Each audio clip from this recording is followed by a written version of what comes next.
श्रीमद् भागवत महापुराण पहला अध्याय देवर्षि नारद की भक्ति से भेंट भाग 2।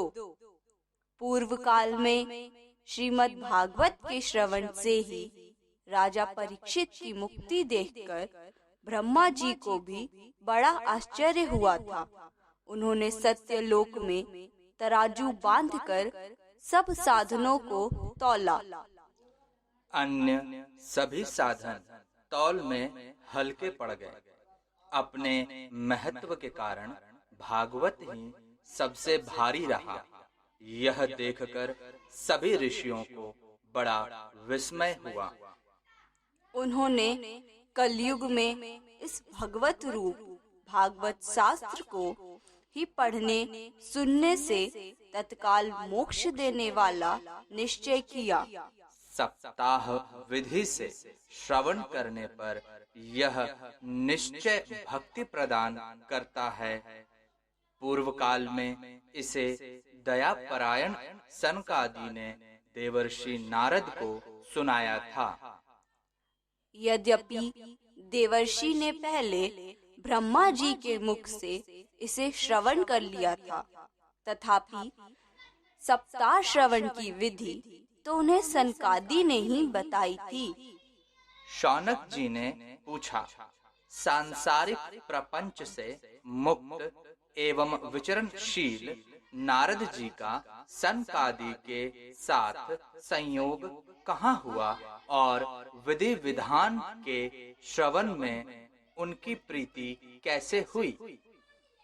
सूत जी ने कहा, अब मैं वह भक्ति पूर्ण कथानक सुनाता हूँ जो श्री शुकदेव जी ने मुझे अपना अनन्य शिष्य जानकर एकांत में सुनाया था।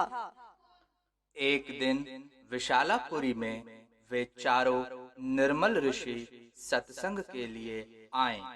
वहाँ उन्होंने नारद जी को देखा।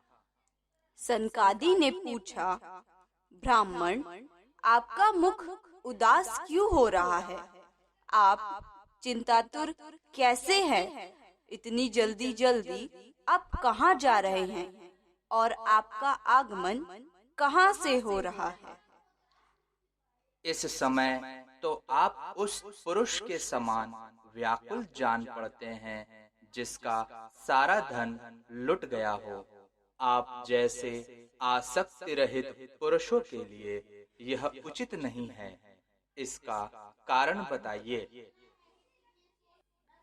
नारद जी ने कहा, मैं सर्वोत्तम लोक समझकर पृथ्वी में आया था। यहाँ पुष्कर, प्रयाग, काशी, गोदावरी, हरिद्वार, कुरुक्षेत्र, श्रीरंग और सेतुबंध आदि कई तीर्थों में मैं इधर उधर विचरता रहा, किंतु मुझे कहीं भी मन को संतोष देने वाली शांति नहीं मिली। इस समय अधर्म के सहायक कलयुग ने सारी पृथ्वी को पीड़ित कर रखा है। अब यहाँ सत्य, तप, शौच अर्थात बाहर भीतर की पवित्रता, दया, दान आदि कुछ भी नहीं है। बेचारे जीव केवल अपना पेट पालने में लगे हुए हैं। वे असत्य भाषी, आलसी, मंदबुद्धि, भाग्यहीन, उपद्रवग्रस्त हो गए हैं। जो साधु संत कहे जाते हैं वे पूरे पाखंडी हो गए हैं। देखने में तो वे विरक्त हैं, किंतु स्त्री, धन आदि सभी का परिग्रह करते हैं। घरों में स्त्रियों का राज्य है। साले सलाहकार बने हुए हैं।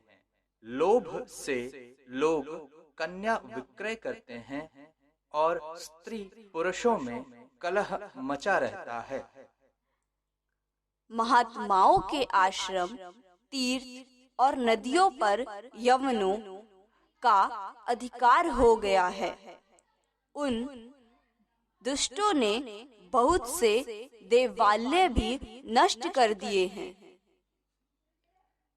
इस समय यहाँ न कोई योगी है, न सिद्ध है, न ज्ञानी है और न सत कर्म करने वाला ही है।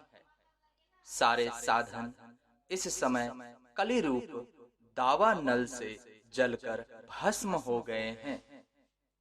इस कलयुग में सभी देशवासी बाजारों में अन्न बेचने लगे हैं। ब्राह्मण लोग पैसा लेकर वेद पढ़ाते हैं और स्त्रियां वैश्यावृत्ति से निर्वाह करने लगी हैं। इस तरह कलयुग के दोष देखता और पृथ्वी पर विचरता हुआ मैं यमुना जी के तट पर पहुंचा, जहां भगवान श्री कृष्ण की अनेकों लीलाएं हो चुकी हैं। मुनिवरों, सुनिए, वहां मैंने एक बड़ा आश्चर्य देखा। वहां एक युवती स्त्री खिन्न मन से बैठी थी। उसके पास दो वृद्ध पुरुष अचेत अवस्था में पड़े जोर जोर से सांस ले रहे थे। वह तरुणी उनकी सेवा करती हुई कभी उन्हें चेत कराने का प्रयत्न करती और कभी उनके आगे रोने लगती थी। धन्यवाद। शेष अगले भाग में।